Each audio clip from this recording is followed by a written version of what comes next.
جو حضور کی پناہ میں آ جاتا ہے نا وہ بچ جاتا ہے۔ اللہ کرے آپ کو سمجھ آئے میری بات کی۔ جو حضور کی پناہ میں آ جاتا ہے وہ جو دنیا دار رہتا ہے، مالدار رہتا ہے، حضور کی پناہ میں نہیں آتا وہ بے سکون رہتا ہے۔ فرماتے ہیں یہاں دنیا میں بھی حضور کی پناہ میں آ جاؤ، آج لے ان کی پناہ۔ اور آج دلیل آپ نے ابن ماجہ کی حدیث لکھی ہے، حضرت تمیم داری حدیث کے راوی ہیں، اعلیٰ حضرت نے لکھی ہے۔ فرماتے ہیں جو حضور کی پناہ میں آیا بچ گیا۔ دلیل دیتے ہیں، فرمایا انسان تو انسان، جانور بھی آتے تھے تو بچ جاتے تھے۔ حضرت تمیم داری رضی اللہ تعالیٰ عنہ فرماتے ہیں کہ ہم کھڑے تھے، ایک اونٹ دوڑتا ہوا آیا، نبی کریم صلی اللہ علیہ وسلم کے پہلے اس نے قدموں پہ سجدے کیے۔ صحابہ کہنے لگے حضور ہمیں بھی اجازت دیں۔ فرمایا وہ تو بے زبان ہے، اسے تو پتہ کوئی نہیں، پیش نظر ہے وہ نو بہار، سجدے کو دل ہے بے قرار، روکیے سر کو روکیے یہی تو امتحان ہے۔ فرمایا اسے کیا پتا، تم تو مکلف ہو شریعت کے، تمہیں اجازت نہیں ہے۔ اور اعلیٰ حضرت نے دو ٹوک لکھا ہے، فرمایا سوائے خدا کے کسی کو تعظیمی سجدہ بھی حرام ہے۔ یہ نوٹ کر لیں میری بات۔ اور اعلیٰ حضرت نے فتاوی رضویہ میں لکھا ہے کسی قبر پہ جاؤ تو 4 ہاتھ دور کھڑے رہو۔ اللہ کرے آپ کو سمجھ آئے، کتنے ہاتھ؟ 4 ہاتھ دور کھڑے رہو، سورۃ فاتحہ پڑھو، درود شریف پڑھو، جس قبر پہ گئے ہو ان کی روح کو اصال ثواب کرو، ان کے وسیلے سے دعا مانگو۔ اعلیٰ حضرت فرماتے ہیں قبر کو سجدہ بالاتفاق حرام ہے، طواف قبر کا کرنا بالاتفاق حرام ہے، بوسہ لینے میں اختلاف ہے کہ جائز ہے کہ ناجائز ہے، لیکن بوسے سے بھی چونکہ شک پڑتا ہے تو فرماتے ہیں احمد رضا کی رائے یہ ہے کہ بوسہ لینے سے بھی بچا جائے۔ وہ آ گیا تو اس سے اگلی باتیں کرتا ہے، بس خاموش رہ، باادب رہ اور پیچھے رہ۔ تو حضرت تمیم داری کہتے ہیں یہ حدیث اعلیٰ حضرت نے لکھی ہے لمن والعلا میں، فرماتے ہیں کہ اونٹ نے پہلے سجدہ کیا، قدم چومے، پھر اس نے حضور کے کان میں کوئی بات کہی۔ روزے دے دوالے نے غلامہ دیاں ٹولیاں، ایک پہ سن دے کروڑاں دیاں بولیاں، یعنی اونٹ نے بات کی تو حضور نے وہ بھی سن لی۔ اعلیٰ حضرت کہتے ہیں جو پناہ میں آتا ہے بچ جاتا ہے۔ کہتے ہیں رسول کریم نے نا اونٹ کی پشت پہ ہاتھ پھیرا اور اللہ کے محبوب فرمانے لگے فکر نہ کر، اب تو آ گیا ہے نا تو جیسے تو کہے گا ویسے ہی ہو جائے گا، جیسے تو کہے گا ویسے ہی۔ ابن ماجہ میں موجود ہے، پر میں چونکہ فاضل بریلوی رحمۃ اللہ علیہ کی کتاب سے پیش کر رہا ہوں الامن والعلا سے، تو میں اسی انداز میں پیش کر رہا ہوں جس انداز میں وہاں ہے۔ حضرت تمیم داری کہتے ہیں کہ ہماری سمجھ میں بات کوئی نہ آئی، تھوڑی دیر گزری تو کچھ لوگوں نے ہاتھوں میں رسیاں پکڑی ہیں، خنجر پکڑے ہیں، دوڑے آئے، یا رسول اللہ یہ ہمارا اونٹ ہے۔ حضرت تمیم داری کہتے ہیں میں نے دیکھا کہ جب وہ آ گئے نا خنجر لے کے تو اونٹ حضور کے پیچھے چھپ گیا۔ آج لے ان کی پناہ، آج مدد مانگ ان سے، وہ حضور کے پیچھے چھپ گیا۔ تو کہتے ہیں کہ نبی کریم صلی اللہ تعالیٰ علیہ وسلم نے فرمایا کیا مسئلہ ہے بھائی؟ یا رسول اللہ ہمارا اونٹ ہے، ذبح کرنے لگے تھے دوڑ آیا ہے۔ تو حضور فرمانے لگے وہ تو تمہاری شکایت کر رہا ہے۔ وہ کہتا ہے یا رسول اللہ میں نے برسوں ان کی نوکری کی، برسوں میں نے بڑی نوکری کی۔ صحیح کہتا ہے یا رسول اللہ؟ ٹھیک کہتا ہے حضور، اب بوڑھا ہو گیا ہوں، تھوڑا زیادہ بوجھ نہیں اٹھا سکتا، تو مجھے ذبح کر کے کھانا چاہتے ہیں، میں مرنا نہیں چاہتا۔ نبی کریم فرمانے لگے اچھے لوگ یہ صلہ دیتے ہیں؟ انہوں نے عرض کی حضور آپ حکم کر دیں، ہم اس کو چھوڑ دیتے ہیں یا رسول اللہ، نہیں ذبح کریں گے، خدمت کریں گے۔ حضور فرمانے لگے نہیں، اب میرے پاس آیا ہے نا، اب میں نے واپس نہیں کرنا، آج ہو گیا ہے، آج لے ان کی پناہ، آج مدد مانگ ان سے، آج ہو گیا یا رسول اللہ پھر رکھ لیں۔ حضور نے فرمایا نہیں بھائی پیسے بتاؤ کتنے؟ یا رسول اللہ نہیں نہیں کچھ نہیں۔ نبی کریم علیہ السلام نے فرمایا نہیں بتاؤ کتنے، بتاؤ کتنے؟ انہوں نے کہا حضور ایک دفعہ ریٹ لگایا تھا تو 100 دینار لگا تھا۔ حضور نے فرمایا بلال دے دو 100 دینار، 100 دینار دے دیا۔ اعلیٰ حضرت فرماتے ہیں دیکھو ان کی پناہ میں آنے کی برکتیں کتنی ہیں۔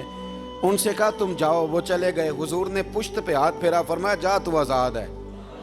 حضرت تمیم داری کہتے ہیں وہ پہلے گیا پھر پلٹ کے آیا، اس نے نبی پاک کے کان میں کو بات کی، کئی باتیں کی، پر میں ایک بات کرتا ہوں، کئی باتیں کی، ایک بات کی تو حضور رو پڑے، اونٹ چلا گیا۔ ہم نے عرض کی حضور یہ کیا کہہ گیا ہے؟ تو محبوب فرمانے لگے یہ کہہ گیا یا رسول اللہ جس طرح آپ نے مجھے چھری سے بچایا ہے میں دعا کرتا ہوں اللہ آپ کی امت کو جہنم سے محفوظ فرمائے، اللہ جہنم سے بچائے آپ کی امت کو، اس طرح مجھے چھری سے آپ نے محفوظ کیا۔ اعلیٰ حضرت فرماتے ہیں کن چکروں میں پڑے ہوئے ہو، کن چکروں میں؟ پیسوں کی پناہ لیتے ہو، عہدوں کے پیچھے چھپتے ہو، دولت کے پیچھے چھپتے ہو، تعلقات کے پیچھے چھپتے ہو۔ فرمایا مصیبت آئے گی تو یہ سارے ہٹ جائیں گے، اگر پناہ لینی ہے تو مدینے والے محبوب کی پناہ لو، دروازہ رسول پہ آؤ، نبی کریم کی بارگاہ میں جھکو، حضور سے پیار کرو۔ اعلیٰ حضرت فرماتے ہیں محبوب کا ادب کرو، رسول اللہ کی غلامی کرو۔ فرماتے ہیں پھر کے گلی گلی تباہ، ٹھوکریں سب کی کھائیں کیوں، دل کو جو عقل دے خدا تو تیری گلی سے جائے کیوں۔ اور فرمانے لگے جان ہے عشق مصطفیٰ، روز فزوں کرے خدا، جس کو ہو درد کا مزہ وہ ناز دوا اٹھائے کیوں، جس کو ہو درد کا مزہ وہ ناز دوا اٹھائے کیوں۔ انہوں نے محبوب کریم کی محبت کا پیغام دیا، صحابہ کی محبت کا، بولیے صحابہ کی محبت کا پوری کتاب لکھی حضرت صدیق اکبر جناب عمر کے فضائل پر۔ اور مزے کی بات یہ ہے کہ اعلیٰ حضرت نے نا اردو شاعروں میں سے کسی کو توفیق نہیں ہوئی حضور کو شہنشاہ کہنے کی، اعلیٰ حضرت نے کہا میرے نبی شہنشاہ ہیں۔ دلیل کیا دی؟ فرمانے لگے پڑھو ترمذی، حضور نے فرمایا میرے 2 وزیر زمینوں میں ہیں، 2 آسمانوں میں ہیں۔ زمین کے 2 وزیروں کے نام ابو بکر اور عمر ہیں، آسمان کے 2 وزیر ہیں جبریل اور میکائیل۔ اعلیٰ حضرت کہنے لگے حضور وزیر تو کسی شہنشاہ کے ہی ہوتے ہیں، پھر کہہ لو نا شہنشاہ۔ تو پھر فرمانے لگے حاجیو آؤ شہنشاہ کا روضہ دیکھو، حاجیو آؤ شہنشاہ کا روضہ دیکھو، کعبہ تو دیکھ چکے اب کعبے کا بھی کعبہ دیکھو، کعبہ تو دیکھ چکے اب کعبے کا بھی، غور سے سن تو رضا کعبے سے بھی آتی ہے صدا، میری آنکھوں سے میرے پیارے کا روضہ دیکھو۔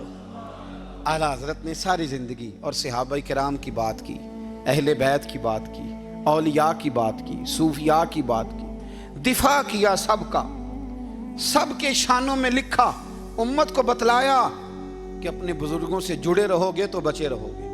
اعلیٰ حضرت نے طنز کرنے سے، تنقید کرنے سے، بلا وجہ غلطیاں نکالنے سے اور ایک دوسرے پر لان تان کرنے سے ہمیں بچنے کو کہا۔ اعلیٰ حضرت فرماتے ہیں کوئی علم اگر آ جائے نا تو اس کا معنی یہ نہیں کہ سب کو جاہل سمجھ لینا چاہیے۔ سمجھ آ رہی ہے میری بات کی؟ ہم جس شعبے میں بھی ہوتے ہیں نا سامنے والے کو ان پڑھ ہی سمجھتے ہیں۔ مولویوں کے بارے میں بعض لوگوں کا خیال ہے کہ یہ پتہ نہیں کون سی مخلوق ہے، ان کو کیا پتہ دنیا داری کا۔ میں صحیح کہہ رہا ہوں۔ اسی طرح جو میرے شعبے سے تعلق رکھنے والے لوگ ہیں وہ کہتے ہیں شاید سارے تاجر 2 نمبر طریقے سے ہی مال کماتے ہیں۔ یہ ہو نہیں سکتا، ایسا ہو نہیں سکتا۔ ہمیں نا دوسروں کی اہمیت کی خبر رکھنی چاہیے، ہم ایک دوسرے سے پیار، ہم طنز کرتے ہیں، تنقید کرتے ہیں۔ فاضل بریلوی منع کرتے تھے، آپ فرماتے یہ طریقہ درست، ہم جب غلطیاں نکالنے پہ جاتے ہیں تو معاذ اللہ اتنا اوپر بن جاتے ہیں کہ معاذ اللہ ثم معاذ اللہ اللہ رسول تک پہنچ جاتے ہیں۔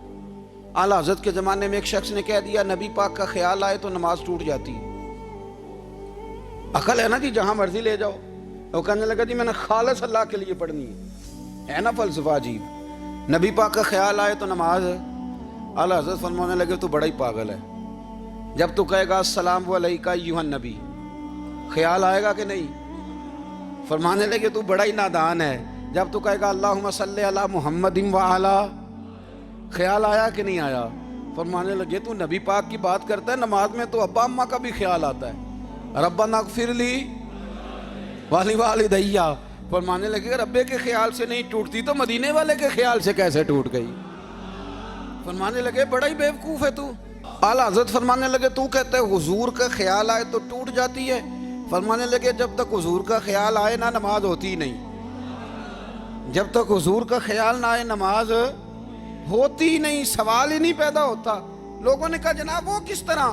تو اعلیٰ حضرت فرمانے لگے اللہ نے کہا قرآن میں واقعی الصلاۃ نماز پڑھو، یہ نہیں بتایا کتنی پڑھنی ہے، اور یہ بھی نہیں بتایا فجر کی کتنی پڑھنی ہے، یہ بھی نہیں بتایا ظہر کی، یہ بھی نہیں بتایا قیام کیسے کرنا ہے، ہمیں یہ بھی نہیں بتایا رکوع کیسے کرنا ہے۔ ہمیں پتہ کیسے پتہ چلا؟ جب صحابہ نے کہا نا رب کہتا ہے نماز پڑھیں تو کیسے پڑھیں، تو حضور فرمانے لگے سلو کما رأیتمونی اصلی، نماز اس طرح پڑھو کرو جس طرح مجھے پڑھتے ہوئے دیکھتے ہو۔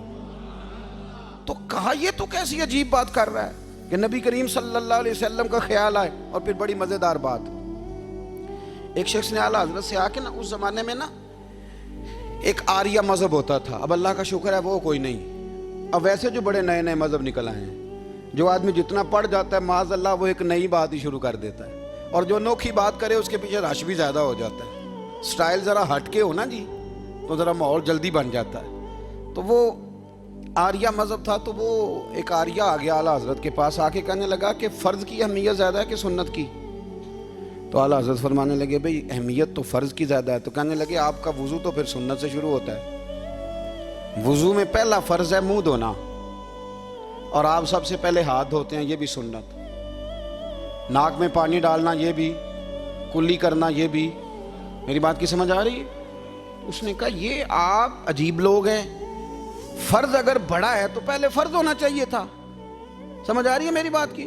لوگ دین پر بڑے بڑے مختلف اعتراضات کرتے ہیں نا, اس نے کہا جی پہلے ہونا چاہیے تھا فرض, تو منہ دھونا فرض ہے, آپ نے گھٹنوں تک ہاتھ دھوئے, اب یہ جو آپ نے ہاتھ دھوئے یہ بھی سنت, کلی کری تو وہ بھی سنت, ناک میں پانی ڈالا تو وہ بھی سنت, تو آپ تو چوتھے نمبر پہ فرض ادا کر رہے. تو اعلیٰ حضرت فرمانے لگے تم اصل میں محبوب کا غلام نہیں نا, ہاں تجھے کیا پتا ہو یہ بات کیا ہے, تو بیٹھ جا ہم سے سن, ہم تجھے بتاتے ہیں. اس نے کہا جی کیا مطلب؟ فرمانے لگے یہ محبوب جو ہے نا ہمارے, یہ ہمیں بڑی جگہوں سے بچاتے ہیں, یہ بچا بچا کے فرائض تک لے جاتے ہیں. کیا مطلب؟ کہنے لگے حضور نے ہمیں کہا ہے کہ پہلے نا ہاتھ دھو لو, پتہ چل جائے پانی زیادہ گرم تو نہیں, منہ جالی نہ جائے, پہلے نا دیکھ لو. فرمایا پھر ناک میں ڈال کے پتہ کرا لو کہ اس میں سے بدبو تو نہیں آتی, سنت بھی ادا ہو گئی, پتہ بھی چل گیا بو تو نہیں آ رہی. اور فرمایا پھر منہ میں ڈال کے چکھ لو کہ بد ذائقہ تو نہیں. اب یہ 3 سنتیں ادا کر کے تم فرض ادا کرو گے تو اللہ بھی راضی ہوگا, اللہ کے رسول بھی راضی ہوں گے. میرا پسندیدہ موضوع ہے اعلیٰ حضرت پہ بات کرنا. اب میں مطلب کون سی بات چھیڑوں اور کون سی چھوڑوں, آپ ذرا غور کریں. ان کو نا بات منمانی بھی آتی تھی. اعلیٰ حضرت کا فتویٰ ہے کہ جمعے کی دوسری اذان جو ہے نا وہ خطیب کے سامنے کھڑے ہو کے نہیں دینی چاہیے, باہر دروازے پہ دینی چاہیے. اعلیٰ حضرت رحمت اللہ علیہ نا جبل پور چلے گئے, سفر تھا وہاں, آپ کے 2 خلفاء تھے, باپ بیٹا. مولانا عبدالسلام بھی خلیفہ تھے, مفتی برہان اللہ ان کے بیٹے وہ بھی خلیفہ تھے. فاضل بریلوی جب وہاں پہنچے نا, عالم وہ نہیں ہوتا کہ جو بات لچھے دار تقریر کر کے تو گزر جائے. عالم وہ ہوتا ہے جس کو بات کرنی بھی آتی ہو اور ذہن میں اتارنی بھی آتی ہو. وہ شخص ہے جو پختہ علم رکھتا ہو, اسے پتا ہو کہ کس حکمت کے ساتھ لوگوں کو بات سمجھانی ہے. کلم الناس علی قدر عقولہم, اگرچہ مدرسین کی بھی بڑی بات ہے, لیکن ٹھہر کر طریقے سے پیار سے ہمارے بزرگ سمجھاتے تھے. اعلیٰ حضرت سے وہاں کسی نے پوچھا جی جمعے کی دوسری اذان کہاں پڑھنی چاہیے؟ تو اعلیٰ حضرت فرمانے لگے باہر پڑھنی چاہیے. آپ نے وہ فتویٰ دے دیا, وہاں جناب لڑائی شروع ہو گئی. وہاں لوگوں نے کہہ دیا جناب ہمارے ہاں 40 سال سے ہو رہی ہے, کسی نے کہا 35 سال سے. اعلیٰ حضرت فرمانے لگے دین تجربے سے نہیں آتا, دین علم سے آتا ہے. یعنی 40 سال تجربہ ہو گیا تو اس کا مطلب ہے آپ عالم ہو گئے. دین کا تعلق تجربے سے, وہ علم سے ہے. وہ بحث ہو گئی. اعلیٰ حضرت نا انگریز کی عدالت نہیں جاتے تھے, فرماتے تھے عدالت تو وہ ہوتی ہے جہاں عدل ہوتا ہے, آپ اس کو کچہری کہتے تھے, عدالت کہتے ہی نہیں تھے, اور کبھی گئے ہی نہیں تھے. انہوں نے مقدمہ کرا دیا اعلیٰ حضرت پہ, پرچہ کٹوا دیا جی مولانا نے فساد کرا دیا. اب وہ جج مسلمان تھا, اس نے ریڈ کر لیا. وہ جو نائب قاصد نہیں, وہ ادری جس کو کہتے ہیں آوازیں دیتا ہے, فلاں بن فلاں حاضر ہو, وہ اعلیٰ حضرت کا مرید تھا. آپ نے اسے بلا کے نا تو ساری بات سمجھا دی, وہ سمجھ گیا کرنا کیا ہے. جب باری آئی نا اعلیٰ حضرت کی تو جج صاحب نے کیس پہلے پڑھ لیا تھا کہ یہ مسئلہ ہے. مولانا کہتے ہیں اذان باہر پڑھو, تو کچھ لوگ کہتے ہیں سامنے پڑھنی چاہیے. اس نے کہا بھی بلاؤ مولانا رضا علی خان ولد نقی علی خان. وہ کہنے لگا کھڑا ہو کے نا جج کے سامنے, کانوں میں دونوں بالکل جج کے آواز دینی تھی نا باہر جا کے, تو جج صاحب کے سامنے جج صاحب کی طرف منہ کر کے کہنے لگا مولانا رضا علی خان ولد نقی علی خان حاضر ہو. اور جج کہنے لگا بیوقوف باہر جا کے کہنے لگے یہی تو میرے پیر کہتے ہیں, یہی تو وہ فرماتے ہیں کہ خطیب تو آیا بیٹھا جمعہ پڑھانے, وہ تو آیا ہوا ہے, باہر جا کے کہے جو نہیں آئے انہیں بھی پتہ چل جائے کہ جمعہ پڑھنا ہے, یہی تو وہ کہتے ہیں. وہ جج کہنے لگا مولانا کو آنے کی ضرورت نہیں، وہ جو بھی کہہ رہے ہیں ٹھیک ہی کہہ رہے ہیں، وہ ٹھیک کہہ رہے ہیں جو بھی کہہ رہے ہیں۔ انہوں نے فکری طور پر لوگوں کی تربیت کی، انہیں بات سمجھانے۔ ایک مولانا نے کہہ دیا کہ نبی پاک صلی اللہ علیہ وسلم کو تو غیب کا علم ہی نہیں، تو اعلیٰ حضرت فرمانے لگے تو بتا اگر نہ ہو حضور کو غیب کا علم تو تیرا کیا فائدہ ہے؟ سوچنے کی بات ہے نا بھائی، کوئی اختلاف نہیں، لیکن کسی کا کیا نقصان ہے اگر اللہ اپنے نبی کو غیب کے خزانوں کی چابیاں دے؟ ہے کسی کا نقصان؟ عجیب فلسفہ ہے نا۔ میں سفر کرتا رہتا ہوں تو بچے میپ لگا لیتے ہیں، اس کو غیب ہے کدھر جانا ہے کدھر نہیں جانا، لے جاتا ہے کہ نہیں؟ لیفٹ ہو جاؤ رائٹ ہو جاؤ، کس نے بتایا اسے؟ اس کی بات ماننا اسلام کے کفر۔ اللہ اکبر، الجھ گئی نا بات۔ پھر وہ بتاتا ہے کہ آپ 5 گھنٹے 4 منٹ میں فلان جگہ پہنچ جائیں گے، تو اتنی دیر میں بندہ پہنچ جاتا ہے این ٹائم پہ۔ تو یہ بات ماننا اسلام کے کفر۔ لیکن مجھے افسوس اس بات کا ہے کہ ڈاکٹر کا الٹرا ساؤنڈ ماننے والے، میپ کی باتیں ماننے والے، کل اتنے بجے بارش ہو جائے گی یہ ماننے والے، اگر کہا جائے کہ رسول پاک نے یہ غیب کی خبر دی ہے تو لوگ اڑ جاتے ہیں۔ اعلیٰ حضرت فرماتے ہیں یوں نہ کرو، جسے کوئی سائنسدان پڑھائے اگر وہ بہت ساری باتیں بتا سکتا ہے تو جسے رب رحمان پڑھائے۔ الرحمن علم القرآن خلق الانسان۔ میں تم بات ہی نہیں مانتے؟ فاضل بریلوی نے الدولت المکیہ پوری کتاب لکھی ہے، اور آپ فرماتے ہیں اللہ نے سب سے زیادہ غیب کی خزانوں کی چابیاں اپنے نبی کو عطا فرمائی ہے۔ تو آپ نے ہر محاذ پر حضور کی شانیں بیان فرمائی، نبی پاک کی عظمتوں کے تذکرے کیے۔ آپ نے فرمایا کہ اولیاء اللہ، صوفیہ، بزرگ، ان پر تنقید نہ کرو۔ ہمارا نا آج مزاج بن گیا ہے، میں اکثر کہتا ہوں کہ لوگوں کا ذائقہ خراب ہو گیا ہے۔ یہ جو لوگ کہتے ہیں نا نماز میں دل نہیں لگتا، محفل میں سرور نہیں آتا، ہم جب اینک تنقید کی لگا کے جاتے ہیں تو کیسے مزہ آئے گا؟ جب ہم سامنے والے کو اچھا ہی نہیں سمجھ رہے، سب سے اچھے ہم خود ہیں۔ میں اکثر کہا کرتا ہوں کہ جب تک ہم تھوڑا سا نیچے بیٹھ کے اوپر نہیں نہ دیکھتے، بندے ہمیں بڑے نظر نہیں آئیں گے، چھوٹے چھوٹے نظر آئیں گے۔ ہم ہمیشہ اوپر کھڑے ہو کے نیچے دیکھتے ہیں۔ مہربانی فرمائیں۔ بڑی شاندار بات لکھی اعلیٰ حضرت بریلوی نے ملفوظات شریف میں۔